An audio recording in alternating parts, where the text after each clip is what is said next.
Okay, good morning, ladies and gentlemen, and welcome to our Quarter Economic Breakfast meeting here at Greater Manchester Chamber of Commerce. And I'd like to welcome you all to our house. A lot of familiar faces and some brand new faces as well today. So, welcome to our event. Just before we get going, just a couple of housekeeping notices. There's no fire alarms, drills, etc. expected today. So if anything does go off, it is some form of, like I said, emergency or some incident or something or other. We just use the fire exits, the staff are on hand.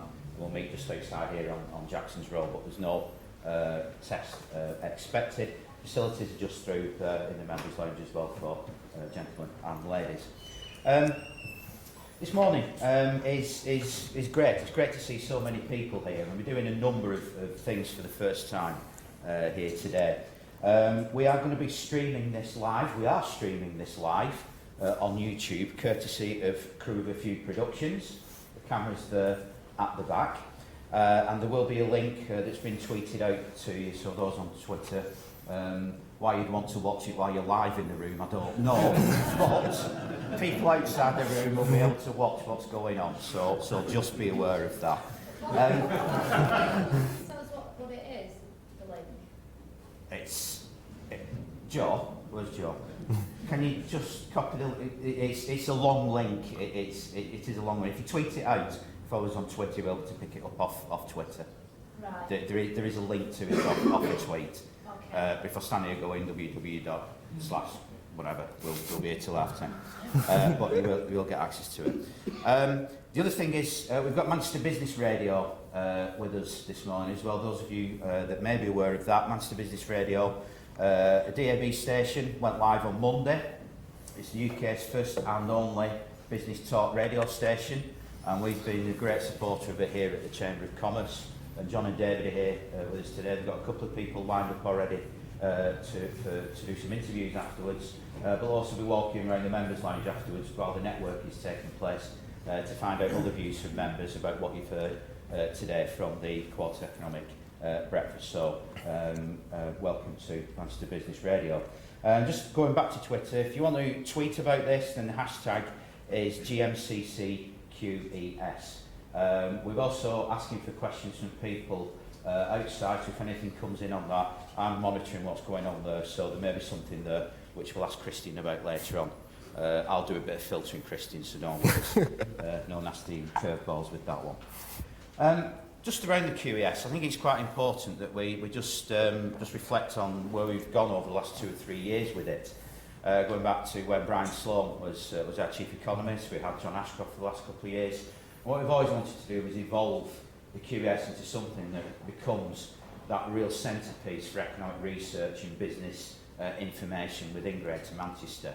And it's been a route that we've gone down over the last couple of years. And John did a great job for the last 2 years as our chief economist. His contract ended in July, and we're moving on now to the next stage in its development. So it gives me absolute pleasure to ask Christine Spence, our head of policy and research, to come and give his first quarter economic breakfast on the Q3 results from the Chamber's QES survey. Christian. Thank you, Chris. Good morning, everyone. It's very nice, thank you. Very nice to be here. A great opportunity for me. It's a great pleasure to be leading now on the results of our latest economic survey for the third quarter. I guess just a bit of an intro, and we'll just sort of set the scene. The quarterly economic survey is hugely important to us. It sits at the core of all of our economic and research gathering. It gives us an insight into the GM economy which no other research house has. It is crucially important. Hopefully here all of you know exactly what it is. Hopefully you are all regular contributors. If you're not, we'll be sort of debriefing you on the way out and making sure you engage in future. But the importance of it isn't just, we don't do economic research here for the sake of being good economists. That's not what we do. The whole purpose of gathering data, either officially through bodies like the Office of National Statistics, or through primary research like the QES, is so that we know better what is going on, so that we can tell you better what is going on. This is not for internal pride or managing, our own sort of expectations. It is about helping you. So the QES sits not only at the heart of days like this, when we'll feed the results back, what you and your colleagues in the Greater Manchester business community are saying, but it sits at the heart of all of our policy work and our campaigning work as well. This is usually the single largest primary bit of evidence we use in submissions to local government and national government when they're consulting on major bits of policy changes. So it is hugely important. It's not just a piece of research that sits on the back end of all of our analytics servers. It's hugely useful, and the idea is it changes the business environment for the better for you and allows us to get all of the information from you, which allows us to shout to the people in power and say, great stuff, keep going what you're doing, or what the hell are you thinking? And here's the evidence to support why we say you're wrong. So that's the important thing. So just a little bit more about the QES, and then we'll move into the numbers itself. We boast about it because it's great. It's not just a great tool of ours. It is, across the UK, it's run by British Chambers of Commerce. It is the largest, the most reliable business confidence survey. It's quickly published. You'll notice we are the only body now publishing Q3 data in Q3. Q3 doesn't end until next Wednesday, but we're pretty certain we've got a good grasp on things. And it's used by key policymakers routinely and is quoted by them in all of their documents.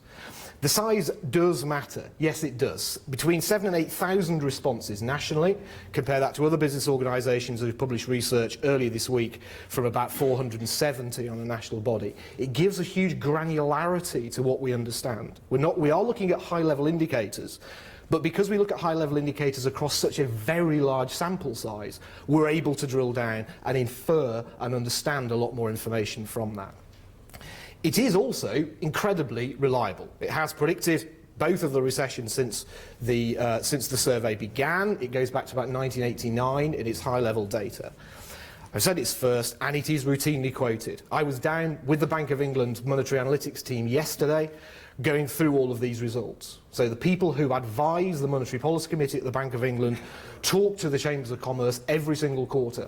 They get all the headline data, and then they talk to people like me and around the network in terms of how do you see it, what's going on regionally, how is the business world different in Manchester from how it's different to the rest of the UK. And also, I come into contact with a lot of you. I've spoken to 500 or 600 of you over the past 2 or 3 months at the Action for Business events. That's a great opportunity for us to feed back the information you give us, whether anecdotal or real, directly to bodies like the MPC and the bank.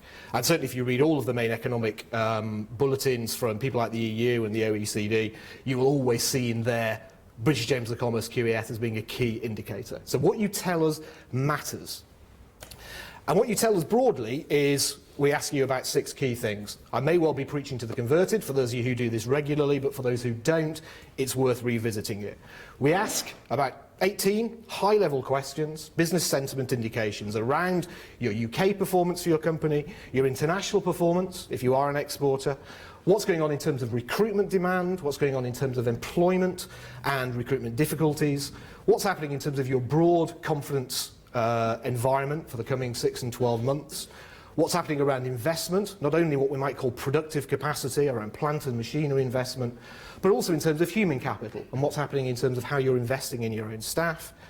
And then some of the wider macroeconomic issues around just broad costs and prices. Are you seeing inflationary pressures? Are there bits in your business where costs are starting to bite? And then some of the much more wider external issues which are starting to come up on your radar. That's the kind of stuff we gather, and with an awful lot of hard work in the background, we're able to feed all that back to you. So, without further ado, off we go. One of the great things we've developed over the past couple of years, and with huge thanks to John Ashcroft, is what we call the Manchester Index. It is essentially a distillation of a number of key QES indicators, those which correlate most tightly with the UK economy, and essentially it distills those spreadsheets and spreadsheets of data which we trawl through for the QES down into a single number, something nice and easy to get hold of, which gives you an indication of where the UK economy is. And the green line there, Manchester Index, we are now showing for Q3, tracking about 31. Down slightly over the past couple of quarters, softening of UK demand since the end of 2014. We don't see that as a concern. We see that primarily as a normal easing back from a catch-up economic recovery. It's quite standard practice in a recession. We see demand fall, as you can see there in 2009. There's usually a bit of an economic catch-up as we come out of recession. So a little bit more activity, some of that displaced activity from the period of recession plays catch-up. We saw the economy ease back slightly in the early stages of the last Parliament. Some of those particular government austerity, particularly government spending plans around capital investment, hit economic growth in the early stage of the last Parliament. Osborne was talked to fairly firmly on stuff like that, saying actually capital investment is fairly key. Whilst we understand the broad macro environment, whilst we understand the need for what we would call fiscal consolidation, trying to lower the overall government spending deficit, capital investment is where your future growth will come from. And if you stop investing in capital, you will diminish your future returns. And that is essentially that lower period of growth we saw in 2011 and 2012. He heeded the call late, but thankfully we've seen greater capital spending since then. We've seen some significant investment in some larger infrastructure projects, some of which are now beginning to be physically visible. And there was a huge turning point in the UK economy early in 2013. Big part of catch-up there, just over 3% growth over 2013, easing back slightly. So we would say, on the whole, we're pretty confident for the UK economy at the moment. We are certainly clear now from your data, and official data is playing catch-up with us, that Greater Manchester is now outpacing the national average. GM is growing at about 4.5% a year on its own now in the latest data. So we are seeing the gap, as it were, between the national average of economic growth and Greater Manchester's economic growth narrow, and that is an excellent thing.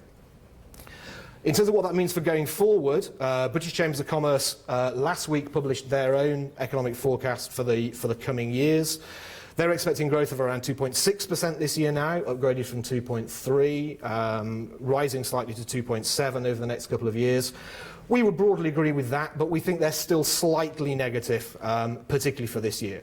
I'll come on to exactly why that is, but it's mostly around construction data later on. But for now, we're slightly more bullish, and we're predicting growth of about 2.8%. We think we'll post 2.7, 2.8 for this year, and probably softening to about 2.7 going forward. Okay, so that's your headline data. That's how we aggregate all of the QES. We'll now spend a little time diving into a little bit more of the detail. So the things we ask you particularly about are around your sales and your orders for different sectors.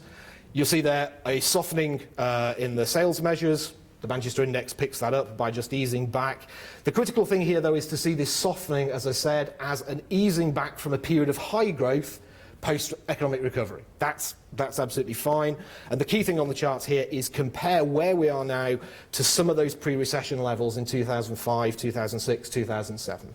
Yeah, we're easing back, but we are still above some of the measures we were reporting when the world was a very different place about 10 years ago. Manufacturing orders, we critically ask about order books and your intentions for over the next 3 months, so what you're seeing in terms of activity from now through until Christmas. Bit of a softening in the manufacturing measure, and that is a slight concern. We've seen a weakening in manufacturing growth more generally over the past 9 months or so. Manufacturing had a very good 2014. It's easing back this year so far, and if the indications are true, then we would expect to see that easing back even more so as we go towards the end of the year and into 2016. It's not yet really clear what's causing that. Certainly manufacturing is more exposed to global pressures in the UK than the service sector is. A greater share of the manufacturing industry exports compared to the service sector, and a greater share of the manufacturing supply chain is focused in a small number of very large global companies. And so a change in investment by 3, 4, 5 very large scale international manufacturing companies can have significant effects in the supply chain. So we're not quite certain. We'll be monitoring that over the next 3 or 6 months, but we'll take things from there. What has been historically one of the issues with the QES is we lump the entire economy down into these 2 separate streams, manufacturing and services. Services is hugely dominant, just under 80% of the UK economy sits within the service sector. And we group all the rest under manufacturing in the QES, which isn't necessarily helpful, because actually that index there for manufacturing covers production industries, so extraction, mining, utilities, and then what we might call core manufacturing, the true manufacturing business. And it also contains construction. because essentially it needs to go somewhere, and historically the QES has never separated the two. That causes some difficulty in helping us to understand exactly what's going on with manufacturing, because particularly at the moment, construction is undergoing somewhat of a fairly serious boom. A walk around Manchester now, looking up at the number of cranes, will show you the sheer activity that's going on in terms of particularly private commercial investment here in the city centre. Manchester is now down to about 12 months of grade 1 office space supply at current take-up rates, which is having some fairly significant impacts on rental commercial yields. We're also seeing, of course, some great activity in the infrastructure projects. There's work going on around us for a lot of the Northern Hub projects on the rail. Victoria Station has very nearly now completed its wholesale rebuilding. So there's a lot of work going on in that infrastructure section, and this is really driving construction. And even though it's still relatively small at this stage, we're starting to see housing development start to pick up. There's a long way to go. There's a huge number of complex issues in there. Access to capital for the construction sector itself. Banks are still feeling overexposed to the wider construction sector from some of the issues hung over from the recession of 2008, and they're still unwilling to lend, and access to land supply is always an issue for housing, and sadly we don't see that going away anytime soon. So those issues just kind of blur this manufacturing picture that we look at in the headline data. So what we've been able to do, we've done a lot of work on trying to disaggregate all this and say, actually, is it possible over the last few years to be able to separate what we might call core manufacturing from what's going on in the construction sector? And delighted to say, yes, we can. So what you're seeing there now, the same thing for sales and orders. The dotted green line is what was our old manufacturing measure, which lumps everything which isn't services together, and then separates core manufacturing in the green line and the construction sector in white. And all of a sudden that gives you a very different picture about what's going on within those industries. Construction had a torrid time post-recession. The nature of construction means we always tend to say it's first in, first out of recession. It's where capital spending is immediately reined in at any kind of economic recession period. So you see that very weak growth for the construction sector in 2010, 2011. Bit of a boost late 2011. That's mostly caused by, as it were, a late chunk of public investment spending by the Labour government pre-2010, which fed through. So we saw quite a lot of PFI projects, of housing projects, of school rebuilds, which were delivered late in that parliament, which were announced late in that parliament, and then delivered into 2011. And that gave the construction sector a little bit of a lift, but it very quickly fell back into recession again in 2012. What we have seen, though, is that stark change in performance over the last two years or so. Construction is doing really, really well on the whole. We are working at figures of around 4 to 4.5% growth for the construction sector this year. We expect it is likely to soften very slightly into 2016, but nothing of any concern. But the construction sector is growing, and growing quickly. And that has some huge challenges for the sector itself, because its supply chain is not yet ready to deliver on a lot of those projects. Access to skilled labour for the construction sector is immensely tight, and we'll talk about what that's having on the impact that's having on labour demand a little later. But what that does highlight, because construction is actually so strong within that overall measure, what you do see actually is a clearer picture of the coming weakness within the manufacturing industry in Greater Manchester. So manufacturing recovered actually very quickly after the recession and the recovery into 2010. Decent 2.5%, 3% growth even for aspects of manufacturing then. Bit of an ease back. It's picked up relatively well in late 2013, but we are seeing a significant slowdown.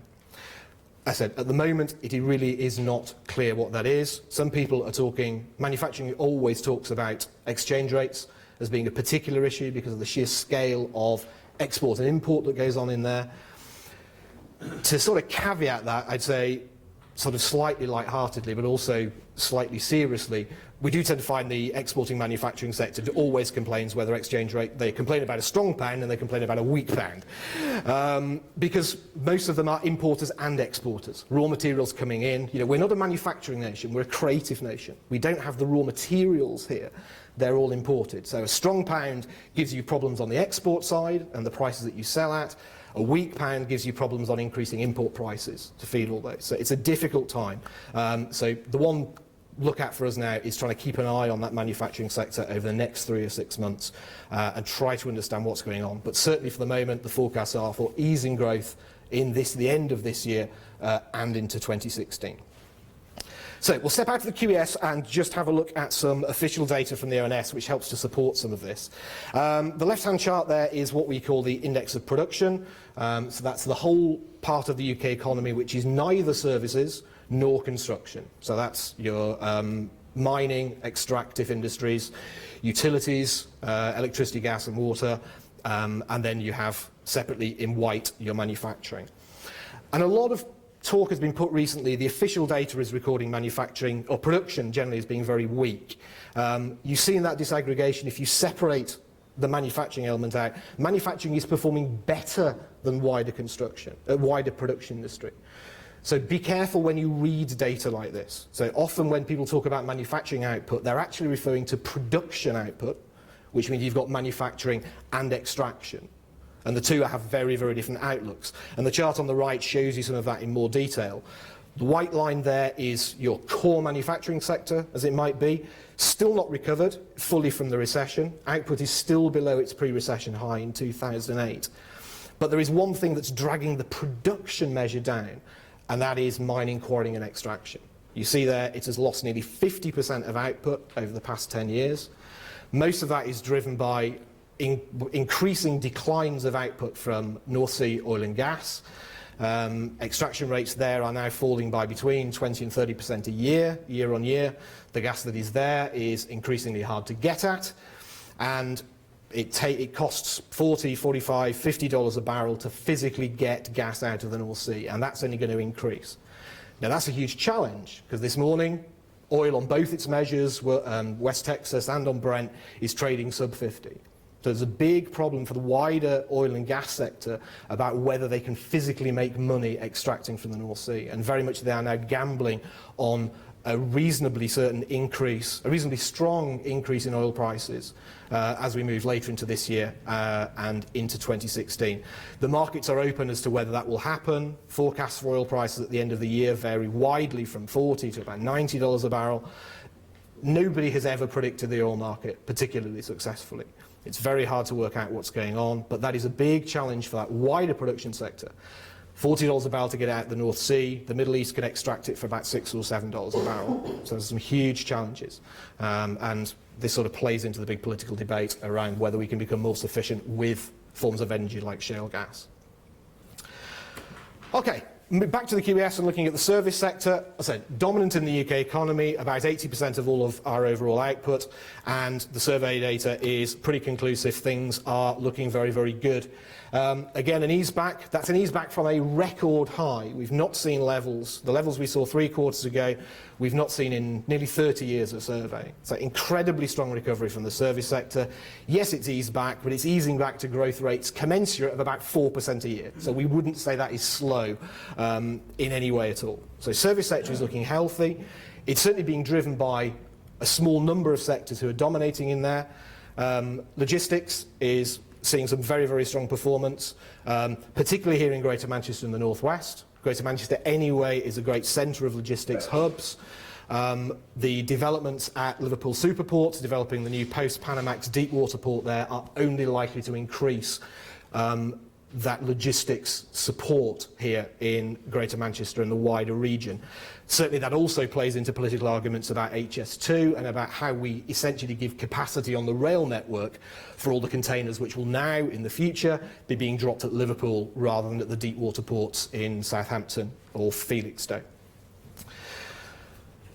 I'm just going to break down again, like we did with the index of production, into index of services. So the chart on the left is the ONS's output figures for the whole service sector. You'll see this is the one that is driving the UK recovery. Output is already just under 10% higher than it was in its pre-recession peak in 2008.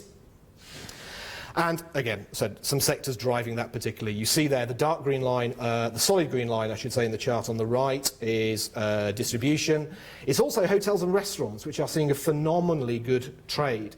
Here in Greater Manchester, the hotel, the number of rooms we have here is growing at an astonishing rate. We've more than doubled our hotel rooms in the last 10 years and maintained occupancy rates level throughout all of that. Tourism is a massive part of the Greater Manchester economy, about £6 billion a year, all in all. And we are now actually in England, second only to London, in the UK, third only to Edinburgh, but we are forecast to overtake Edinburgh in the next year or two as an international and national tourist destination. So a phenomenal amount of money available in that area. Huge drive to particularly the core urban centre here in Manchester, over to Salford Quays and Trafford, but that has an enormous ripple effect, not only across Greater Manchester, but across the wider north. With facilities like Manchester Airport, we are the natural gateway to the north of England. And that essentially, that increased connectivity, new direct flights from both the United States and from Southeast Asia is just increasing Manchester's visibility as a clear tourist destination. And even if that money is not spent here, those people pass through Manchester on the way to wherever they're going in the north. Other growth areas, not surprisingly, finance and professional services is continuing to perform well. There's still a lot of shakedown going on. People talk about, you know, the financial sector and everything has sort of fully recovered from the 2008 recession. There's still some job shedding going on. There's still a huge amount of restructuring going on within finance, within legal, within professional services. Within the banking sector, that's being particularly driven by regulatory changes. So banks are finding they're having to restructure their staff. So often headcounts might be neutral, but there's still a lot of rejiggling and job changes going in within all of that. And the legal sector is undergoing some fairly phenomenal changes. The Legal Services Act is still playing its way through that sector, and we expect over the medium term there's going to be some significant changes, particularly for mid-tier firms. We've seen quite a lot of legal mergers over the past 2 or 3 years. A lot of those is in response to some of those changes. Broadly, the outlook for all of those sectors is certainly positive, but they are undergoing some significant changes.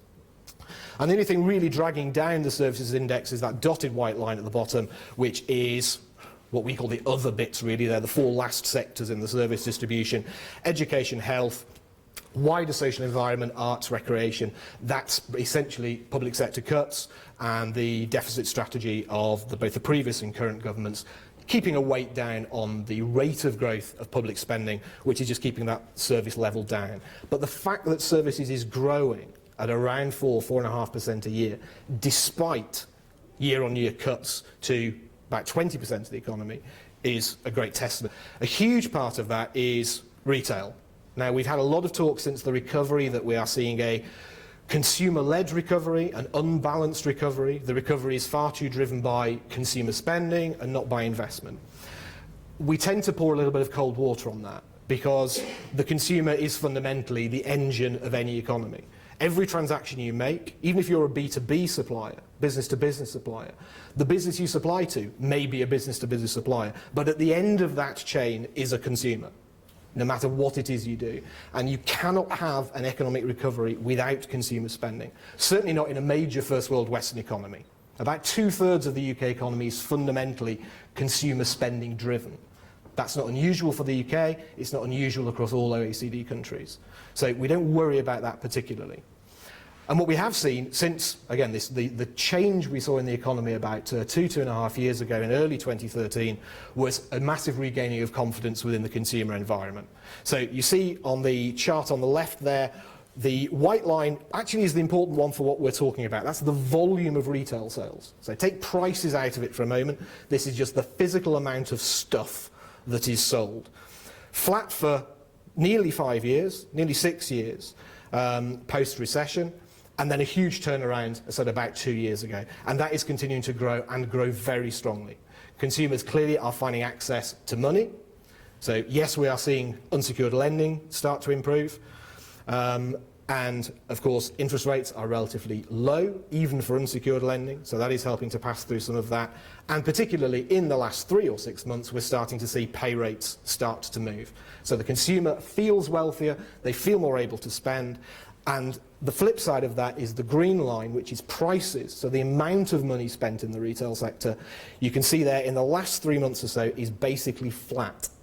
So essentially prices in the retail sector are falling. We've got some deflation in that sector particularly. That is also helping to drive consumer growth. Essentially we can buy more things for the same amount of money.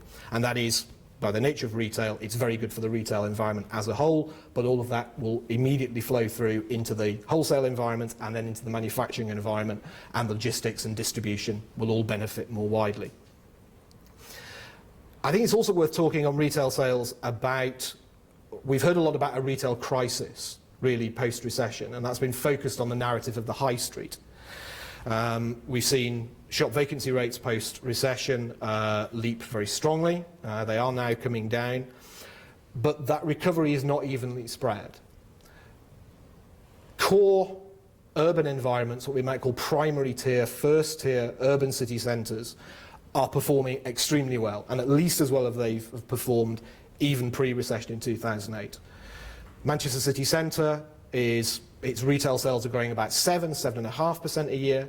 Trafford Centre is posting some very strong performance. Other centres, the big centres at Oxford Street, in Birmingham City Centre, are also performing extremely well. We're also seeing some very strong demand from what we might call tertiary centres, district centres. In Manchester, in looking at places like Didsbury or Chorlton, further afield in smaller villages like Ramsbottom, where the consumer gets a highly personalised, local, almost sort of a valued experience from a gut level sense, they are also performing well. What is being squeezed are the secondaries, the places like the major town centres outside of the city centres. They are feeling the squeeze because primarily the way that consumers interact with retail has changed.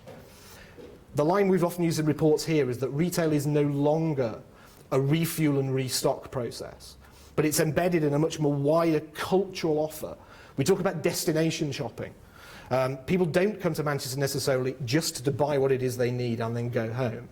It is about coming for retail and for restaurants or hotels or wider tourism, arts, culture, a place to meet, a place to do things.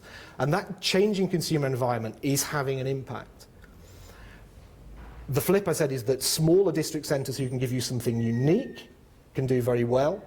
Large urban centres which can offer that breadth of offer that's not just retail, but a much wider consumer and visitor offer are also doing well. It's the places in between. So I think the message from this is, from the macro point of view, retail has no crisis. You can see it in the figures. The spending is strong, the future forecasts are strong, the sector is performing well. It doesn't mean it's not under pressure, it's under huge competitive pressure. Price competition has not been higher for many years within retail.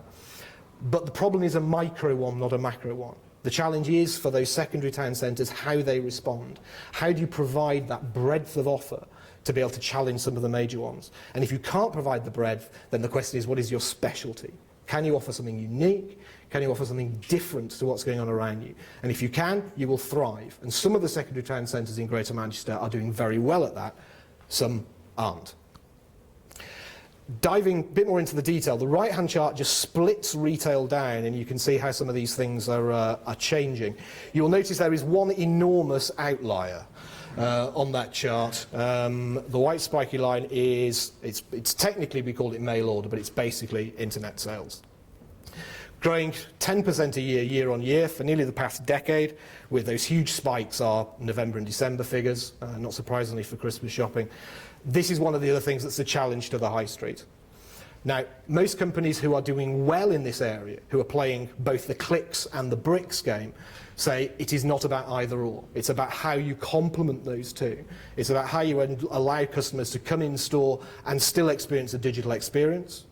It's also about how you can order online but pick up in store and then have a very good personal service delivered to you while you're there, the ability to upsell separate things. So again, we would say, yes, the retail sector is under pressures, it's under some very certain challenges, but it is doing very, very well. And those businesses which are flight of foot and are well managed and have good processes in place are reaping the benefits of that. Okay, that's as much as we're going to dive into on the major UK stuff. Let's move into international, a much more complex area. So in the same way for the UK, in the QES for international as well, we look at services, at sales and orders for the major sectors. You'll see there a bit of a weakening off in the service sector this quarter for international exports. Order books also for the service sector slightly weaker. But broadly, everything is around its long-term trend. Within the QES data, the international exporting data is very, very volatile. You'll see that compared to some of the slides we saw earlier. It's a much noisier chart. There's an awful lot of issues to try and see through in the international sector. It's not as simple as it is with the UK economy. But broadly, as I said, we tend to try and look at this thing in trends rather than individual movements every quarter. Yes, we've seen an ease back in services, but broadly, as I said, we're around the historic growth marks. It's a bit punishing out there. There are some countries doing extremely well. There are others who are still highly constrained.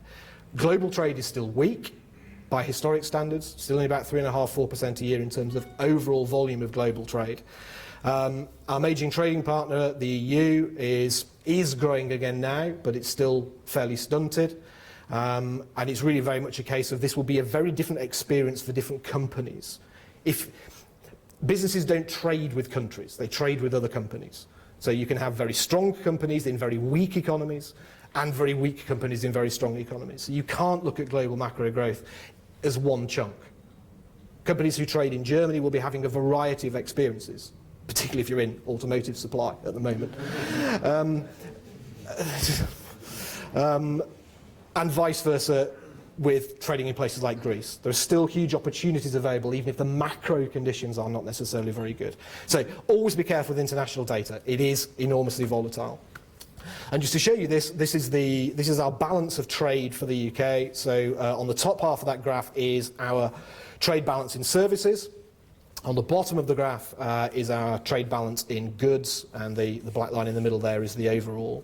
So people always go on about the trade deficit in the UK. It's a nightmare. We've always imported more than we've exported. And we have for a very, very long time. And you see there, the trend is going nowhere. We don't expect the trade deficit to close. It's only sitting about 2–2.5% of GDP. It's easily fundable. It's not a large amount of money. I mean, 100 billion is a large amount of money, but within the UK economy, 100 billion is not a large amount of money. And it is clear the growth is going to come from services.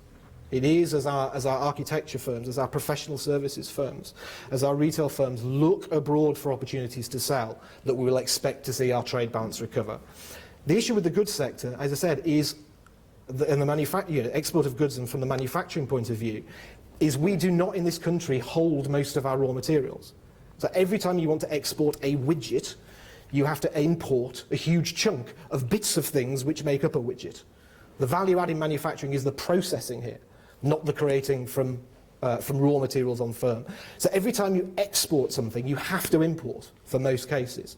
The numbers are really hard to get at, but the best we can come to is we reckon for every pound of exports, we need to import between 60 and 70 pence of raw materials. That is our metals, that is et cetera, et cetera, et cetera. So actually this idea of chasing, the government announced its fantastic round number target. We will have £1 trillion worth of exports from this economy by 2020. Utter guff. It's just not possible. Do the numbers, it doesn't work. If you can't chase. We also hear figures like if only 20% more of our firms exported than do now, then we would close the trade gap. You wouldn't, because for everyone that exports another pound, you suck in another chunk of imports. And this is the nature of a major Western economy. When UK demand rises, so when our economy recovers, what happens is we suck in more imports to feed our own consumer desires. Our export volumes are much more predicated on global demand, where our import volumes are predicated on UK demand. And that's the flip. And this thing is not so easy as an awful lot of commentators would have you believe.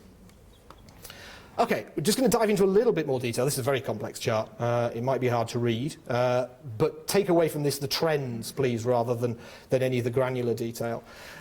This is the data from HMRC on regional trade. So this is imports and exports from the Northwest by either source country if it's an import or destination country if it's an export. Not surprisingly, the overwhelming volume of our trade is with the EU, though it is falling. 10 years ago, about 55% of our exports and our trade overall was with the EU. That's now about 47, 46%, and falling. That is both weakness within the EU market, but also the UK is actively seeking international markets a little more healthily. But the overall trend there is, look, there is no big rise in exports. We are not pushing this idea that there's this huge growth in exports in the UK. It isn't happening. Now, the Northwest is more dependent on 2 or 3 commodities than other parts of the UK. And if we take a look at that same data by commodity now, rather than destination, you'll see the big one there, Northwest Exports, that sort of rather nice peachy colour in the middle, is chemicals. We're heavily reliant in the Northwest on chemicals. The other big one, the dark red line, is machinery and transport. And anything to do with the chemicals industry, with oils, with fuels and lubricants, is a highly volatile market, and will respond very quickly to changes in global supply and global demand. And so you will see a lot of noise in the data, and certainly from an export point of view here, we are highly dependent on 2 or 3 big global markets and on 2 or 3 well-developed particular commodities. And all of those things are very volatile. So I don't want you to come out of this with a pessimistic view on exports, that we are we're a nightmare. We are a big trading nation. We always have been. We continue to be. We will continue to get smaller as a share of UK global trade because other very poor countries are becoming rich, and that is a thing to celebrate. We will become a smaller share of the global economy because other people are managing to catch us up. That's very good for the people in those countries, and it's also very good for us because there is nothing like a bit of healthy competition to make sure we stay on top. Okay, back to the QES survey, and let's look at some labour market. So, broadly, again, you see the shape of the recovery here. This is the questions here are: has the number of people you employ increased or decreased this quarter for the green lines, and are your expectations for the level of employment in your company increasing or decreasing in the right-hand chart for the next quarter. So you see actually some incredibly volatile numbers in manufacturing employment over the past year or two, which fits with the volatility we've seen within the manufacturing sector earlier on. We were talking at the Bank of England yesterday. They were probing us quite hard on why we are seeing strong manufacturing employment figures and strong manufacturing recruitment figures against an outlook of declining growth, not declining manufacturing, but a rate of growth which is slowing. And of course the big thing that stands out in manufacturing as against a lot of the service sector is the age distribution of the workforce. So the average age in the manufacturing sector, and the higher skilled you get, the more true it is increasingly over 50. For some sectors it's over 55, and for chemical engineers within the Northwest it's 62. That has got some huge issues in terms of skills pressures going forward for the industry and how it is going to react to that. But what it does mean is you've actually got a very high level of churn at the moment. You are losing employees at the top end, and even if your business is not growing, even if you don't expect particularly to be selling more things next year than you are this year, you're having to replace your current workforce because simply they're retiring. So even though the outlook for manufacturing output is weaker this year and into next year than we saw, say, 12 months ago, our expectations for employment and recruitment within the manufacturing sector remain strong. Again, some of that volatility in the manufacturing number there is caused by extremely strong employment within the construction sector. I've not split it out on every chart because we'll all go a bit chart blind if I go into too much detail. But certainly recruitment within the construction sector is extremely strong. Pay rates within the construction sector, particularly bonus pay rates in the construction sector, are running at astronomical levels. We've seen 2 or 3 months in the past half year of bonus rates of 20-25% increase year on year. And working with the rail industry leaders group, which we do here, if you talk to some of the very specialist technical terms within rail, there are some firms there that are currently reporting 75% year-on-year pay increases for skilled labour, and one firm has said they've had to pay 75% year-on-year for 3 years. That can only play out in one way, probably by me moving to becoming a rail technician.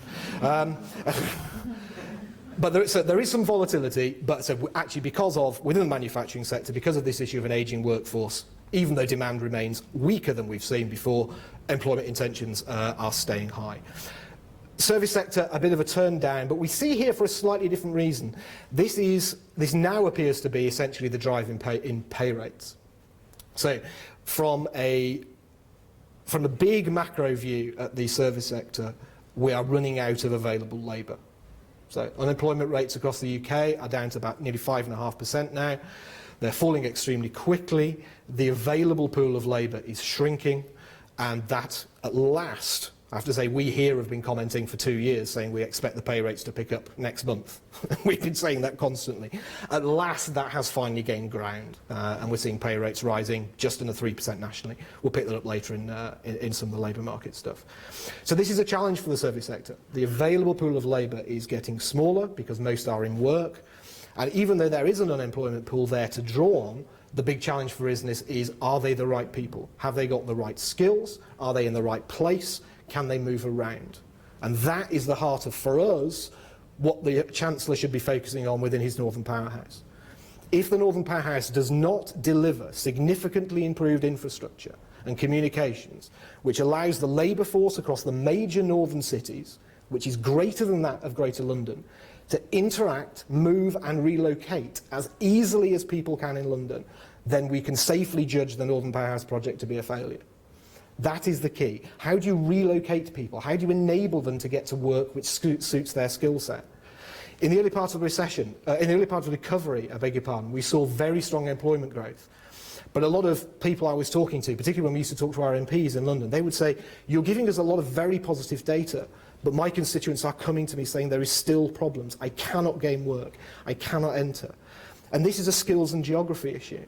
It's very easy for us at a macro level to talk about, manufacturing plant in Borough A has closed, 500 people made redundant, but digital social media skills and companies are opening up in Salford Quays and we've created 700 new jobs. At the macro level, that's great. We're plus 200. But it's very hard to see how you can help those people from Borough A in skill set B to move to Borough C with skill set D. That's the challenge. So then this is where I said, all of this plays into policy stuff. This becomes transport policy. How do we help these people to move to somewhere different? That either, by commuting.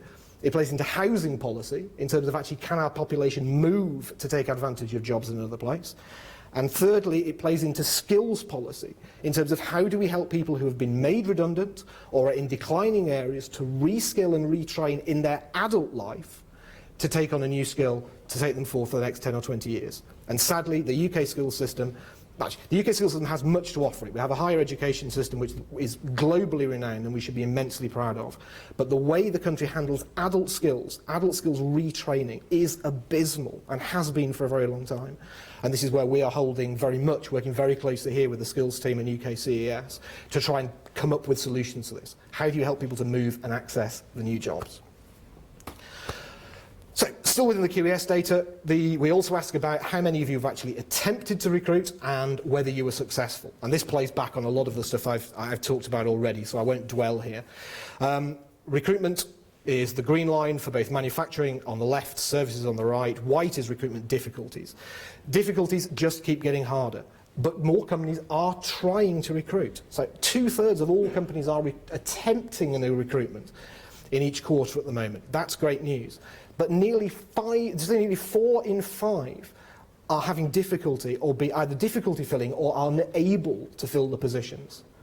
And again, that plays back directly into skills policy. How do you make sure that the current workforce who are employed, but particularly those who are not employed, can gain access to the right skills, the right training, the right support to enable them to move into all these jobs which firms are trying to create? Again, this is a micro issue. We must always separate the macro from the micro. The macro, everything's great. Growth is good, employment growth is good, labour market's looking healthy. A micro issue, in certain areas, certain towns, certain industries, certain sectors, there are some big problems. And this is, again, why we use a lot of this data to support the work we do with government. Out of the QES for a moment and just into some official data. This is the Office of National Statistics labour market data. Job seekers allowance figures here for the past 10 years. Left-hand side is what we call the workforce, 60 to 64, though obviously these days the growth in 65 and over working is immense. It's growing at about 10 or 11% a year at the moment. Over 65s engaging with the workforce. But what I want to show you there is an interesting trend.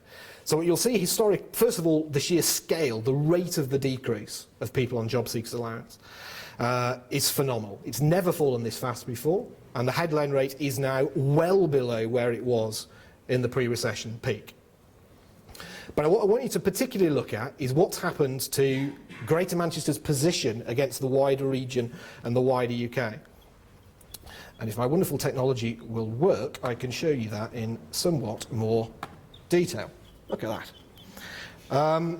So Greater Manchester is the dotted green line there. Northwest white, UK.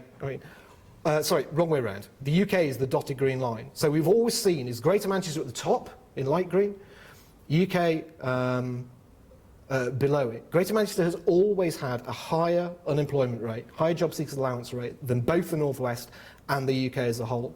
But something has changed in the past 12 months. Now, 6 months ago, we would have said this was universal credit, the government's new benefits scheme, how it delivers a stream of benefits to people who are out of work and looking for work. Because up until April, all of those people who were translated onto universal credit, we were a pilot area, you see. Greater Manchester had 2 local authorities who were piloting, 2 job centre areas that were piloting universal credit. And they were starting with easy to get at cases, usually single men without dependents. That's where they were targeting that. Now, when those people who ordinarily would have gone and I'm out of work, I want to claim my benefits while I look for a new job, historically you'd have gone onto JSA, onto Job Seekers Allowance. In these trial areas, instead, you went onto universal credit. Now, when that was all rolled out, those people going onto universal credit were not counted in the JSA stats. At a national level, it doesn't matter because you had 2 pilot areas in GM, 1 pilot elsewhere. In the national figures, it was shifting it by 0.1 of a percentage point. In Greater Manchester, it was shifting it by sort of half a percentage point, maybe a percentage point. For young people, and particularly for young men, it was shifting it by 50, 60%. Significant difference. But all that's changed. That is now rolled in. So that data you see includes all of the universal credit claimants. So there is a big shift that's going on. Now, what we can't tell, and the data is not yet available, is why it's falling so quickly. So we can't tell where people are coming. Where are they going from JSA? Are they going from JSA into work, or are they giving up? Because you have to be looking for a job to claim job seekers allowance. That's the critical point.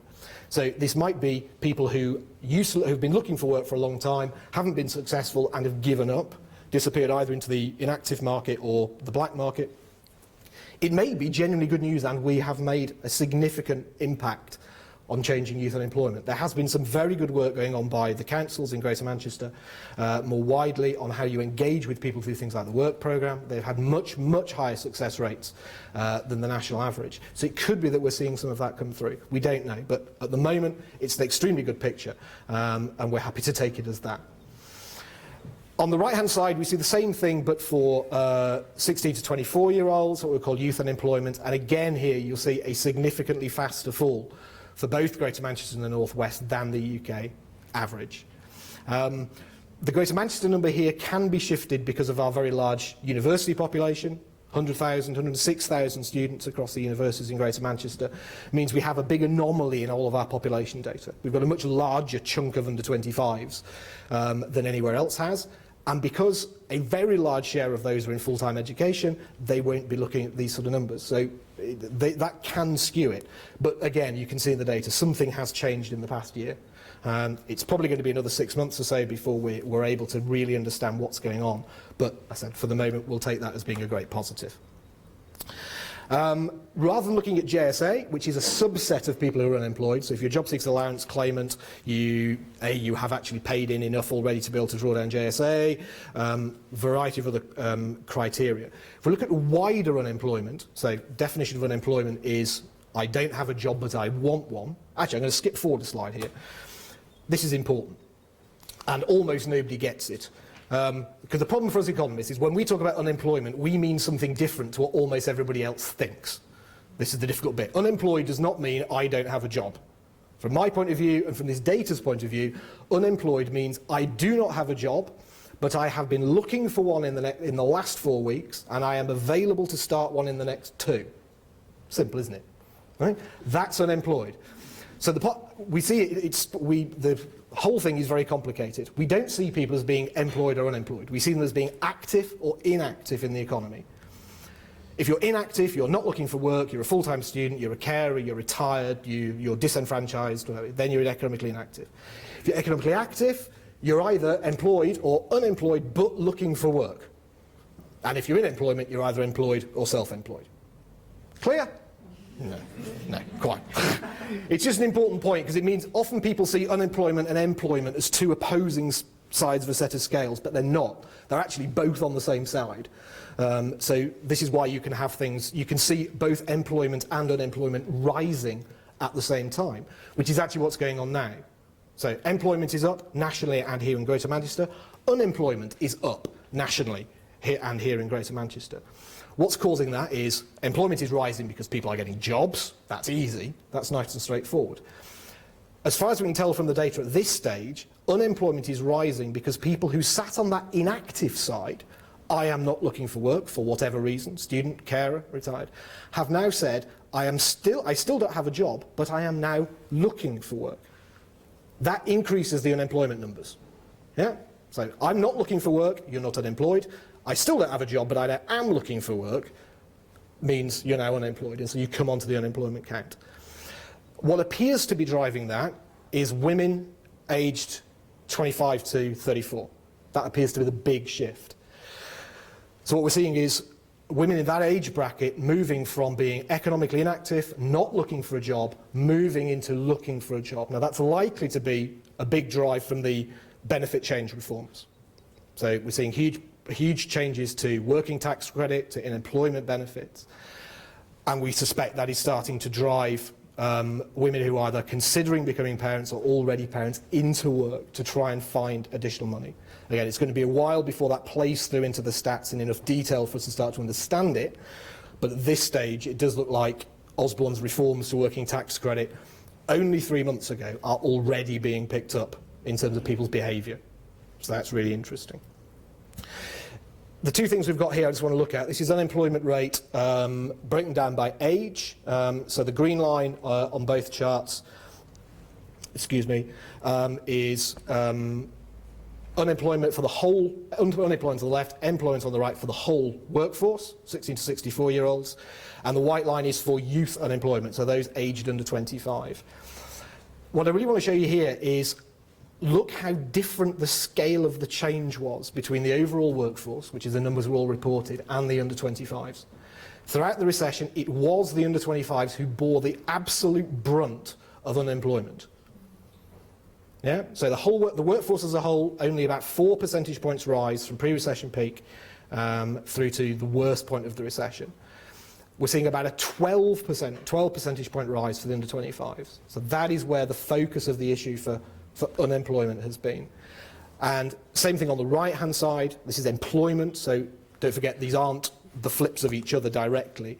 Employment overall fell about 4 percentage points for the workforce as a whole, but nearly 15 percentage points for the under-25s. Now it's bouncing back up pretty quickly, it's still got a long way to go. Now some of that for the youth employment is full-time education. So we are seeing significantly more young people staying in full-time education for longer. And that means a greater share of under-25s are economically inactive. That not only are they not in work, but they're not looking for work. Some might be looking for part-time work, and we can see those numbers. So that will take some of that decline from 2005 onwards, because you'll see that's falling from 2006. So the rate is coming down before the recession starts to have an impact. But it is picking up strongly. So, as always, the labour market is a huge and complex beast, but the focus for any real concern and policy intervention is absolutely among the under-25s. Whether Osborne's announcement of the new living wage, the national living wage, tiering the over-25s at a higher rate than the rest of the workforce, will help to address this. It might incentivise employers to hire people under 25 instead. Only time will tell, but we'll see how things go from there. You've seen that and understood it, so I'll ask you questions on that later. Okay, now, 0 hours contracts. I put this in because it's one of the biggest things I get asked about really in sort of passing in terms of what on earth is going on, and aren't all those businesses you represent beastly and evil and slave drivers? And the chart on the left might allow you to think that. Slight caveat on the data, there's 2 data points in 2014. The ONS has just started to change the way it represents this, so just to be disclosures with data, that trend line actually should be even steeper. The ONS has only recently started to look in detail, Office of National Statistics, in detail at zero-hours contracts. And there's not a long time series of data. Some of that back stuff is being recalculated from things they've already created, they've already done, and they're trying to derive from it. And they themselves in the release significantly caveat the accuracy of this. Most of the rise post-2011, from the ONS's point of view, and this is their declaration, is it is likely to be as affected by understanding of being on a zero-hours contract as it is the number of zero-hours contracts that are being enforced and delivered from employers. So that's a really important one. If I had come to you 5 years ago and asked if you were on a zero-hours if you're registered with a temp agency, and I'd ask you if you were on a zero-hours contract, you'd have said, what the hell is one of those? If I ask you now if you're on a zero-hours contract, you know, you're aware of it, you've heard it, the media has pulled it all to the forefront of all our minds. So all this is survey data. This comes from the annual population survey, and 5,000 people are asked every month a variety of questions. And one is, are you employed on a zero-hours contract? It appears that historically many people probably were, but didn't know it, and therefore said no. Fundamentally, if you ever worked with a temp agency, you signed on, give me some work whenever you can, you were a zero-hours employee, but you would never have said so and never have considered yourself so. So a big share of the rise in zero-hours contracts that we've seen recently, and we cannot know what share, is probably an increased awareness of the employees. But more employers are undoubtedly using them more as well. Sadly, we just cannot at this stage know the increased share. But what is worth pointing out is the chart on the right and some of that detail. So if you're on a zero-hours contract, you're the data in green. If you're not on a zero-hours contract, you're the data in white. 4 key questions the ONS has asked. Do you want an additional job? Do you want a replacement job with longer hours? Would you like more hours in your current job? Or do you not want any more hours? Now it's interesting, yes, people on zero-hours contracts are more likely to say they would like more hours, but it's not a big share. 1 in 4. More people on zero-hours contracts would like a replacement job with longer hours, but it's only 1 in 10. And actually, people not on a zero-hours, and so conversely, if you do not want more hours, you're more likely to not be on a zero-hours contract if you say that. But nearly 2/3, 6 out of 10 people on zero-hours contracts do not want more hours. Now, the volume of people on zero-hours contracts is concentrated in the middle, in the 25 to 65 bracket, because that's where most people are. But as a share of working population, the greatest share of zero-hours contracts is in under 25s and over 65s. They are seen by around 2/3, the Recruitment and Employment Confederation did a big survey on this last year. About 2/3 of people on a zero-hours contract do not want a permanent contract with fixed hours. They want the flexibility. They might be a student trying to work around lectures. They might be a retired person who's looking for an additional bit of money to top up pension. So we must be careful, and we spoke to government very clearly about this when they consulted last year, is do not abolish a zero-hours contract. Yes, there are some hair-raising practices from a very small minority of employers who are behaving pretty awfully.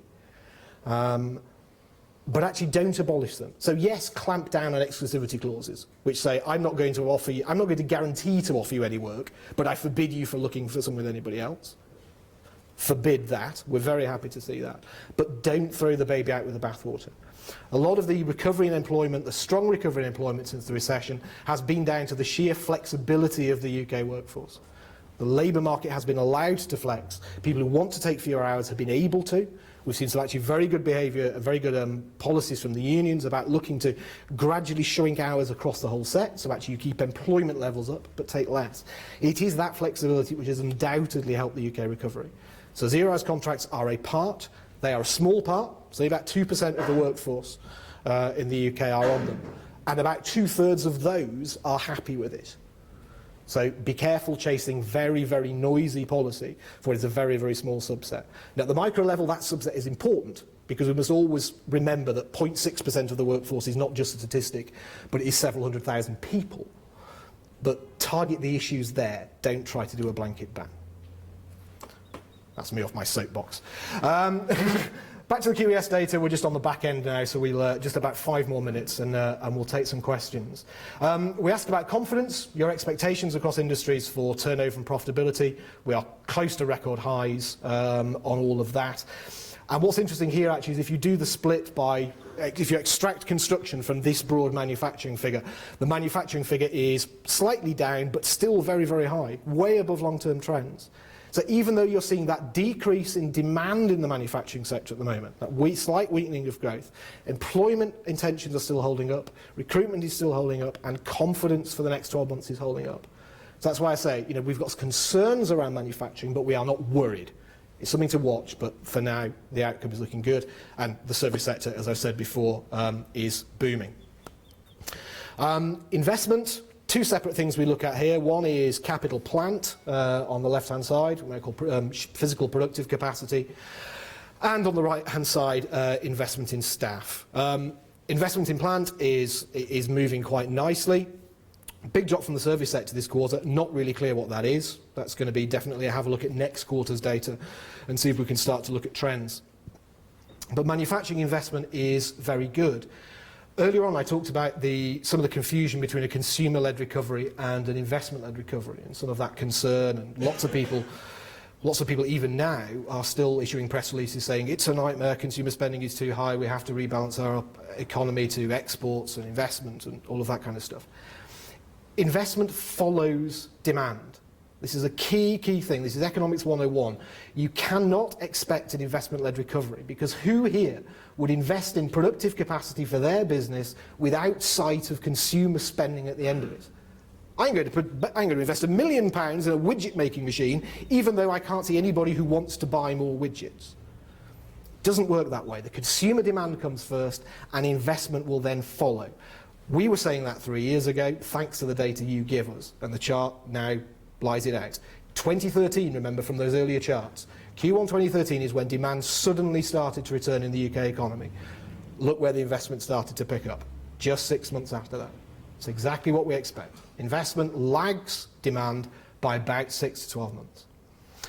Right-hand chart is investment in people, so how much money is being spent, how much time is being spent investing in skills and training, either of your additional workforce or of anyone you are hiring, and with the labour market shrinking, tightening, available labour pool shrinking, not surprisingly, that is back where we were pre-recession. That's a good sign.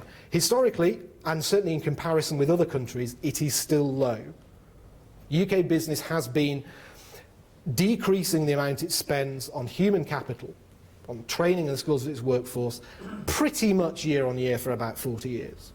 If you compare us to other OECD nations, other developed countries, the amount we spend on developing our staff is fairly pitiful. And that will certainly be playing into a lot of the recruitment problems a lot of you are telling us about.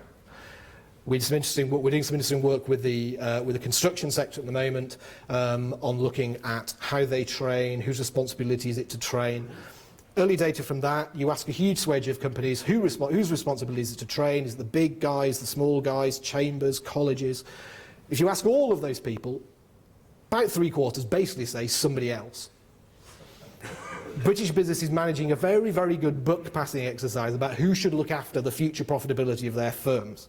Yes, government has a key requirement to deliver a broadly rounded and useful person at the end of compulsory education. Whether they should provide someone who is particularly trained to every skill and requirement of your business, I would say is probably your problem. On that controversial note, I'll move on. Training is a big issue. Thankfully, investment is coming back, but comparable to other countries, we do not know enough of it. And if you're looking for an answer to the productivity crisis, I think there are at least 40 that are plausible. That's definitely one of them. Cash flow measures on the left-hand side are as positive as we have ever seen them. Not only are they above pre-recession peaks, they're still at record levels. The cash flow index on the QES right back to 1989, the long-run average is negative. Companies are always worried about cash flow. Big pickup. We know from a lot of other data that companies have been increasing their own cash piles as well over the past 5 years, fearful of whether they could get access to capital from the banks. And so we're looking at that, and almost certainly that strong cash flow over the last sort of year or so is helping the investment spend that we've also seen. On the right-hand side, intentions to increase prices. The inflationary environment remains extremely weak. Overall CPI inflation, of course, is at 0 at the moment. We'll look at that in a little more detail in a couple of slides. But from your point of view, from what you're telling us, prices aren't going anywhere anytime soon. Diving within that, not only do we ask about your pricing intentions, your output prices, we also ask about what are your input pressures. Not surprisingly, in the manufacturing sector, raw materials has been shrinking back solidly for the last 5-6 years or so. Global commodity prices continue to ease. Oil is a big one in that. Oil's still trading sub $50 a barrel this morning, 60% down on the year. Pay settlements are sort of starting to nudge up. The big one for us is going to be looking around Q1, Q2 next year with the living wage increases and the minimum wage increases from there. We expect we'll see that pick up from there. But certainly pay settlements look to be on the move and raw materials an ever-declining issue. Official data on prices. Left-hand side is your CPI index, the main index of inflation in the UK. Green line shows you where that is. Prices are going nowhere at the moment. Mostly driven by oil. That's been the big one. Some very good food harvests as well this year, so food prices are down. The white line on the left-hand side is what we call core inflation. So we take the volatiles out of it. So if you strip away energy, food, alcohol and tobacco, you'll see there's a current of underlying inflation which is still there, about 1%. This gets to the core of the issue about the hawks on the Monetary Policy Committee, about when do interest rates of the Bank of England begin to move. So you have people like Andrew Sentance, like McCafferty at the moment, who are saying, you should be starting to move now on interest rates because inflation could come very, very quickly. Now, the problem for interest rates is they take between 18 and 24 months to get into the economy properly. To be fully priced in takes nearly 2 years. So usually the line for bank economists is, if you wait until you see you could need it, you've missed it. And that's why some of those people are saying, actually, look, core inflation, take the volatiles away, is at 1%. It's only energy and oil that's keeping inflation down so low. And the other impact of that, if you look at the chart on the right, is inflation split down between goods and services. So services inflation, right-hand index, running at just over 2%, 2.5% at the moment. And 2.5% to 3% is where services inflation has been in the UK for 40 years. It has barely moved. It moves around occasionally. It's a long-run average. The weak inflation we are seeing now is caused by imports. It is where we are bringing our goods from. Every time you buy a TV, an iPhone, anything, it is cheaper this year than it was last year. And it is that is keeping our inflation down. We are importing deflation. Domestically, inflation is relatively strong. Core inflation is slightly below Bank of England target. This is going to be the topic of debate for the Bank of England over the next few months. At what point, wages are now rising nearly 4%, at what point do we say, actually, we can see inflation picking up in the next 12 to 18 months and we need to act? Inflation will take a leap later this year. Once the oil price fall of early this year falls out of the annual comparison, almost a percentage point will go straight onto the inflation rate. So we will see 1% by the end of this year, 2% by the end of 2016 is where we're expecting.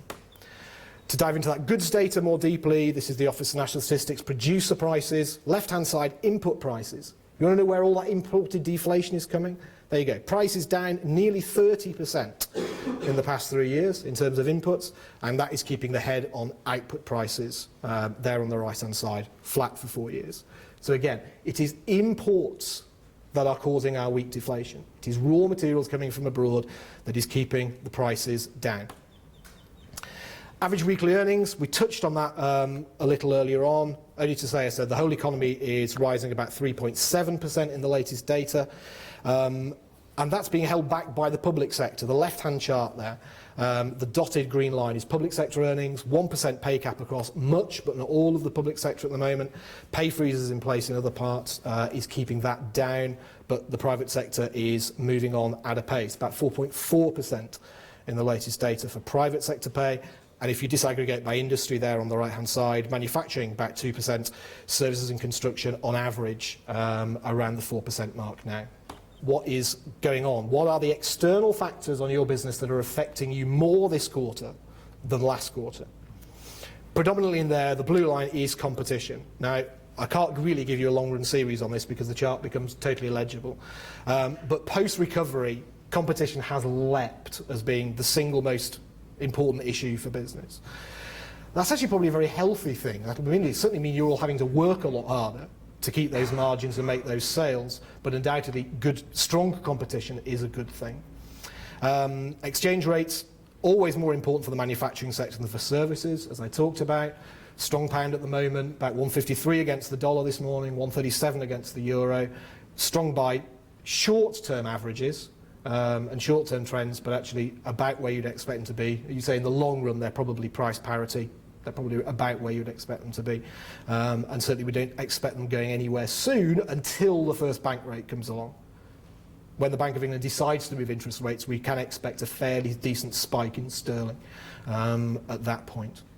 Otherwise, other issues are relatively benign. Business rates has always been the one bobbling along in second or third place. We're working very closely with Treasury at the moment on the business rates review that's going through. There's some interesting conversations we're having with them, but we're expecting a report by the end of the year, and I'll tell you all the news about that nearer the time. But basically, that is the data. That's what we do with it. In summary, we know the Greater Manchester economy is doing well. We know we are growing more quickly than the UK on average. We are rather more optimistic than a lot of forecasters out there. We're going for 2.7, 2.8% for this year. That's because of construction, primarily. The ONS data is extremely weak, and we do not see that anywhere in the industry. They're wrestling with a new data model on how they seasonally adjust construction data, and it is being very, very heavily revised. So for now, we will go bullish on forecasts, 2.7, 2.8, mostly driven by a very strong services sector and a very healthily recovering construction sector. Manufacturing is facing some headwinds. We don't yet know what they are, but we will hope to know more over the next 3 or 6 months. And recruitment and skills is undoubtedly going to be the issue for business as you wrestle with an ever-decreasing pool of available labour. Thank you very much, everybody.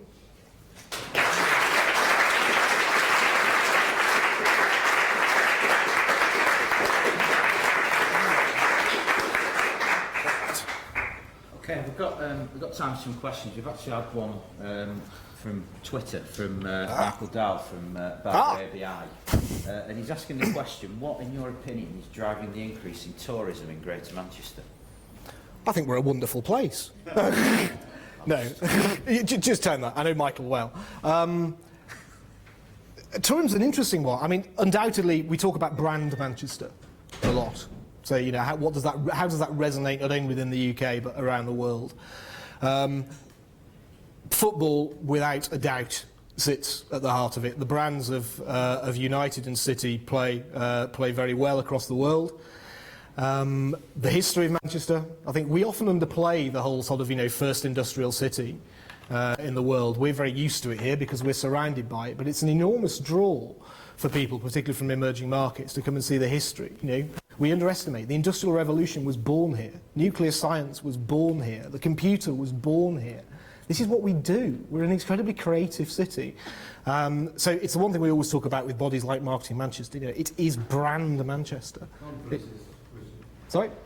Conferences has been a huge... I mean, whoever it was within the City Council who decided to take over the old Exchange Centre, the Exchange Railway Station, and turn that into what was GMX, is now Manchester Central, was a foresighted genius, really. No other city has anything of that capacity that close to the city centre. That's the issue. Other places, you know, you can go down to, what's that larger one in the Docklands? You know, they're huge sites, but they're swine to get to. The fact you can just hop off here at the city centre railway stations and walk down is immense. So large venues, the hotel system that has grown to be able to facilitate that. Good transport connectivity on the whole, though we'd like to see that improve. But yeah, it's a wide-ranging thing. Okay, thank you. Anybody got any questions? Christian, off the back of the presentations, a couple of hands up. Rich will go. First, I'd just like to compliment you on your set of data, Christian. That's fantastic. Thank you. I think I've learned an awful lot from that. Particularly, I like the fact that construction and extraction has been sort of separated from manufacturing. That gives me a much clearer picture. But the question really was on something you said about employment. I've been doing the QS now for many years, and every quarter I was tick the box to say, are you employing people? And there are two reasons for that. One, which you touched on. One is expansion, and the other is replacing people who've left. So is there some value in perhaps on their SQS listing that up to say, well, are you increasing the number of people you're employing, or are you replacing people who are retiring? Thanks. For the benefit of the recorder, Richard very kindly just commented on splitting out construction and manufacturing data just to help. But the question was around employment, and how we look at whether it's replacement of existing stock of employees as against adding to your workforce. The difficulty for us with the QES is one of its powerful things, I touched on at the beginning, is this uninterrupted time series of data for nearly 30 years. And so what we don't really want to do is play around directly with those questions. The comparability of that data is hugely important to us. The other joy for us in that actually is the official data from the ONS backs up a lot of that. So we get very accurate net employment changes by industry, by local authority. So we can actually see net employment within manufacturing, within Greater Manchester, and indeed for you, even within Bury. We can see that in the official data. It's lagged by about 6 months, which is the unhelpful part, but we can see it. I think within manufacturing it's interesting because on the whole manufacturing employment continues to decline despite large-scale recruitment. And you said this interesting thing that you've got an ageing workforce which is dropping off at the top, which needs replacing at the bottom, but usually doesn't need replacing with the same number of people. Yeah, since the recession in Greater Manchester, we talk about productivity crisis, and everybody's employing too many people and not doing enough with them. Since 2008, manufacturing output has, in Greater Manchester, dropped by about 10-15%, but employment dropped by 25%. So it's a great example of actually doing much more with less. It's the unsung bit about manufacturing as a whole. So people talk about we don't make anything anymore. Manufacturing's gone in this country. If you look at manufacturing on the long run data from sort of the 1940s, the recession, the deindustrialisation and recessions of the 80s, and the current recession and recovery for that sector since 2008 appear as tiny blips on a massive, massive growth chart. Manufacturing is a massive growth sector. We're still stunted slightly from the recession, but on the whole, the sector produces more every year than it did the year before. Its success story, and the flip side, is it doesn't need the people. It is the most efficient, most transformative, most productive sector in the UK economy. We now produce, twice the output we did 30 years ago, with something like 20% of the population. Of the employment we needed. So it's a phenomenally transformative sector, and it is hard. And one of the things I'm going to look to do for the Q4 presentation actually is dive much more deeply into the labour market data and just try to help you understand some of that stuff, because the headline numbers are very beguiling as to what's actually going on underneath. I don't know if that answers your question, Richard. But Yeah, sure. Thank you. John. Yeah. Christian, you made a brief reference to the scandal involving VW at the moment. And while that clearly could have a knock-on effect on the motor industry, is there any historical evidence that a sort of corporate scandal like that engulfs one section of the economy could actually spread to other sections in terms of confidence in the economy? yeah, so has the minor problems VW is going through at the moment, are there precedents for one company within one sector spreading out into the rest? I'd be tempted to say Northern Rock and Lehman Brothers are probably the two single biggest examples of something going very badly wrong. You could probably wind slightly back further as well to things like Enron in the early 2000s, was that late 90s. It's an interesting one. I've been following this quite closely and reading some articles in the FT this morning on the way in. I mean, people are genuinely concerned about whether this is going to end up with a government bailout of VW from the German government. It has a huge debt pile, runs about €70 billion debt, which needs refinancing. The spreads on the bonds to fund that have tripled in the past week. And there is some genuine concern about whether, some commentators are talking about whether this may be the end of VW. This is kind of your sort of General Motors moment. They're recalling basically every car they've ever built because of ignition difficulties over the last year or two. So it's rare that one company can knock out an entire industry. And of course, the European car market is phenomenally driven by here, where again, one of our, a big chunk of our productive manufacturing sector is in car assembly at plants across the UK, and we export a lot to Europe. It looks this morning as if BMW are being dragged into it. There's some concerns from within the wider German market. And certainly, there's already concern that this issue was raised to the UK regulators last year, and it looks like nothing was done on it then, and it's only when the US has got involved that the UK is starting to ask for tighter regulation. So it's not clear. I mean, government policy here on diesel cars has been actually pro-diesel for the past 10 years because it emits less CO2. So we saw, cheaper pricing of diesel sort of a decade ago to try and encourage that. Diesel is a very, very tiny part of the American market. 0.3% of cars in the US are diesel, and this is having ructions there. 55% of new cars in the UK are diesel. So the potential effect here is much, much larger. I think the other thing on that, of course, is that a lot of vehicle excise duty is also based on your emissions as well. So it's not just the consumer that could turn around and say, hang on a minute, it's also the Treasury, etc. So there's massive ramifications around all this. Taxable benefits. Yep. Taxable benefit. Well, that's a subject for another day. Watch this space. Got time for a couple more questions, gentlemen. We've got two more. With the headwinds in manufacturing you talk about and the problems of labour supply, is now the right time to be considering an EU exit? Manufacturing headwinds and labour supply problems, is this a time to consider leaving the EU? You say no, and you by the broader membership. For those of you who listened to the news this morning, you'll have heard, if you listen to the Day programme or read the papers, British Chamber of Commerce published its survey data that we did just before the QES period, actually, on businesses' intentions around the EU.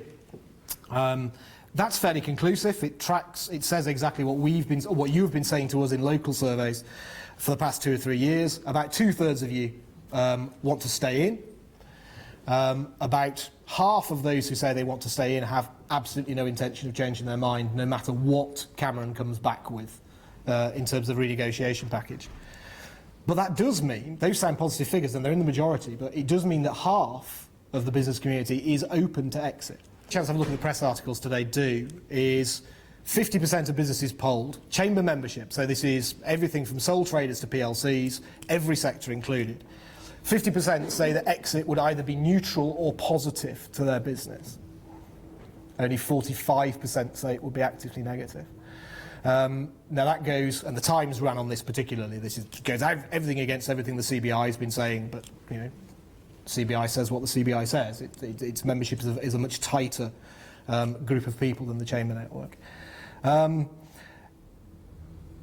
not going to answer this question from a personal point of view because that would just be a nightmare. From the evidence that all you are giving us, it's broadly a case of we'd rather be in than out, but in on the status quo is not our ideal. The survey data is clear that you, the business community, back Cameron. The perfect outcome is in with reforms. But actually, most of you say, even if he comes back on the status quo, if you're going to hold a gun to head and vote tomorrow, we'd vote to stay in. And I don't think that's necessarily, and this is where the debate gets confusing and complex, it's not necessarily about the obvious positives of the EU. It's about the uncertainty of the negatives if we were to leave. So, in the long run, no change in government relations makes any major difference over the long run. The issue with regulatory changes, with border changes, with trade changes is a massive impact in the short term. If the UK were to leave the EU in a year or two's time, would everything look broadly it does now? Would UK business be functioning as it does now? Actually, the answer is probably yes.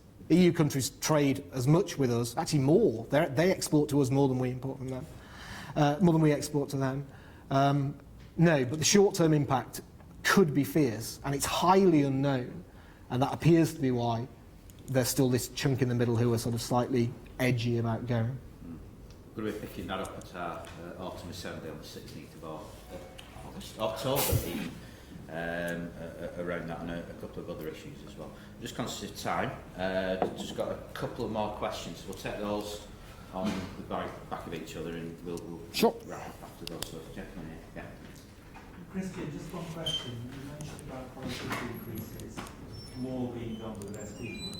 Out of interest, would your survey include things like robotics? Because I have a passion for aviation, and I know in people like Boeing, for example, that they're using a lot more robotics to produce certain components of aircraft manufacture. So is that something that you could see as developing? Would that be involved in that? Because we're in a digitised age, and we're at the point where machines are replacing more men. Yeah, our productivity increase is being driven by robotics, increased use of machines. Undoubtedly, yes. The data doesn't go into that level of detail, and as far as I'm aware, none of the official data goes to that level. But there is some interesting research from particular industries. So you mentioned aerospace. Actually, the BBC have been doing a big run of programs on the Today program recently from Boeing's factory in Washington State, where they're looking to constantly industrialise. And essentially, we know that's what's going on. That is what's happening in manufacturing. It's not about people becoming more productive. It's people becoming more productive and being enabled to be more productive because of machinery. We're seeing it increasingly in the service sector. We talk about an hourglass economy, so actually, there's lots of the manual face-to-face jobs that can't really be automated very easily. Receptionists, how do you automate hairdressing? That's not an easy one. But there is that bit of the middle. You're seeing some aspects of old secretarial. You're seeing some aspects of, for me, data analytics. I mean, the time that is saved for me with all the analytics servers and things we have here to do this is immense. That's essentially the same thing. It's robotic stuff. We script the analytics in code rather than chew a pencil and work on spreadsheets anymore. So the survey itself doesn't pick it up, but undoubtedly it's an ever increasing issue, and it's not going to slow down. That could also be part of this work we're doing around the engineering manufacturing sector going forward, looking at some of the key issues in that as well. Do get that greater automation going forward. Last question for... Yeah, very quickly, I'm feeling very guilty because I drive a 2-litre Skoda with the EA189 engine in it. It's only CO2 emissions that affect you. That's not the... It is. That's right. We've gone very, very briefly over the Northern Powerhouse today. Is that because since the election and the fact that they're not going to electrify the railway leads is not such a big subject? If it is still a big subject, how on earth are we going to turn London-centric policies around to put the kind of investment in this area that they're putting into the Crossroad project and on the modern trains you get on in London compared to the Pacey units I have to ride into from Rochdale? Yeah. What is the Northern Powerhouse, and is anything happening with it? I think I stressed kind of fairly early on that for us, if the connectivity and the rail infrastructure and the ability to move people around in the north is not delivered, then the Northern Powerhouse will fail. I am unanimous on that, as Mrs. Slocum might have said. It's a big issue. I mean, partly we're fairly pragmatic about the DfT's decision to pause, and I stress that word, pause electrification. It's a massive disappointment. The east-west connectivity in the north of England is abysmal. Sadly, I routinely commute to Leeds. Well, in fact, I live on the way to Leeds and routinely commute to Leeds and Liverpool for other things. And the time it takes to get across such small distances is depressingly slow.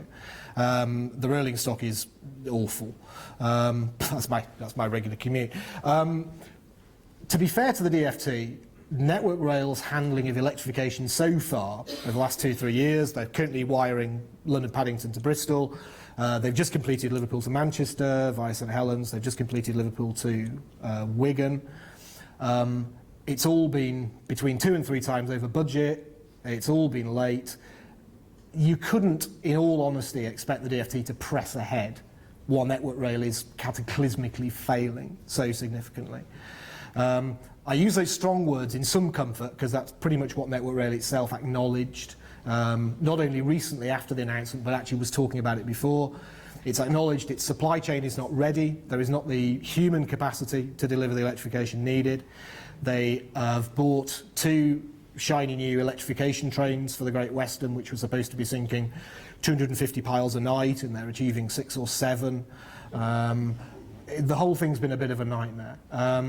But this is a very good example about why government should be careful about how it programmes capital expenditure programmes. When you're thinking about how you deliver houses, when you're thinking about how you deliver infrastructure, the supply chain takes years and years to wind itself up to speed, capability and competence to deliver. but it will shed that capability and competence in a trice if the forward demand goes. So, you know, the last major electrification project we did in the UK was the East Coast in the 1980s. I remember it well. We've done nothing since then. You know, Osborne has come along with some very good announcements about let's improve TransPennine, we're going to do a bit of electrification, let's do lots, let's throw the Great Western in, let's do TransPennine, let's do Windermere, let's do Blackpool, let's do Midland Mainline. And within the, you know, constrained spending, Network Rail runs on 5-year budget cycles. All of this stuff was kind of shoehorned into the current control period. And Network Rail has neither had the budget nor the manpower to be able to deliver. Now, we expect the TransPennine stuff will just roll forward to what we call CP6, 2019 to 2024 spending. It will probably all be delivered then. It's disappointing it's late. The big one for us is just keep pressing on. You know, the Network Rail restructure will be announced later this year, that Peter Hendy's doing. Hopefully that will help out. But we have to keep pressing on this. It's the one thing we're trying to get through to government. Northern Powerhouse is a brand that is being stretched beyond all credibility. It is Manchester and Liverpool and Leeds and Sheffield and Newcastle and a bit of Cumbria and some of Birmingham. And it's about transport and labour market and culture and it's what is it? You couldn't, if you're a business, you couldn't sell this to anybody because it's too fuzzy. All we say is it is about enabling a single labour market of people, goods and services to shift around the north of England as efficiently as they can in London. Deliver that and all your other hopes and dreams will follow naturally. Business will go where the investment is and they will drive. But if you don't deliver that connectivity, it's doomed. I'm finishing on.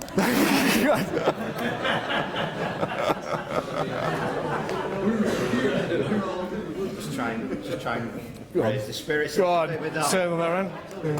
I'm just going to say, no, it is a genuinely serious problem, and if you read anything that we put out through our communication channels, if you read Clive's column in 53 Degrees, what Christian's saying there is nothing that we've not said beforehand. What we need, though, is to make sure we carry on saying it to the right people, so that when those decisions are being made for the right reasons, and they're going to have the right impact on the business, on you, on us, together in Greater Manchester and across the north of England. That draws to a conclusion our meeting this morning. I thought it's been absolutely superb. Great range of questions, fantastic information and data and research, etc. that Christian has produced there, as well as showing us some more of the background information that sits behind some of this stuff as well. So it's been absolutely superb. Just want to mention a couple of key dates coming up. I've mentioned already, I will get the month right this time. Our AGM and Autumn Assembly is on the 16th of October. Please look out on the brief, the events brief, for details around that. We will be using that as an opportunity to discuss some of these policy issues in a lot more detail. We're going to be looking at the EU, we're going to be looking at energy, we're also going to be looking at skills and also around the living wage, stroke the minimum wage as well. We're doing a lot of work on those at present. The next QS fieldwork period soon be with us, 9th of November to the 2nd of December as well. That's Q4, that's the final survey of the year, and our next quarter economic breakfast is here on Friday the 18th of December, pre-Christmas treat for everyone. There's just one other thing I just want to mention as well. There's a week to go on one of the issues and one of the announcements that came out of the summer budget from the Chancellor was around the idea of an apprenticeship levy, and there is a consultation at present around that being run by government, and we're looking for some businesses that will be prepared to answer some questions on that. If you are interested at all in taking part in that, can you please come and let me have your details, or Christian or one of the other members of staff here at the Chamber. We just want to get some views from businesses on that particular issue, because it is quite important and is being trailed as a potential solution to some of the issues that people are experiencing around skills, and we just need your views on some of that as well. So that's just a little plea there as well. Please feel free to make full use of the members' lounge unless you've really got to dash back to work or wherever it is you're going to next. There's tea, coffee, we've got Wi-Fi on in there as well. And if you are a Chamber member and you ever pass and you fancy popping in, please do so. It's not just for events or anything. That's open every single day of the week for Chamber members to come, meet other members, but also make use the facilities here. I'd just like to thank Christian once again for a fantastic presentation this morning, and also like to thank you as well for turning up, giving up your time, and if this is really of interest to you, please make sure you fill out your next QES and also tell other people about it as well. Don't keep it to yourself. We don't want it to be called the best kept secret. We need to be telling as many businesses as possible about the survey, about the Chamber of Commerce, and what we can do for you as businesses in Greater Manchester. Thank you very much.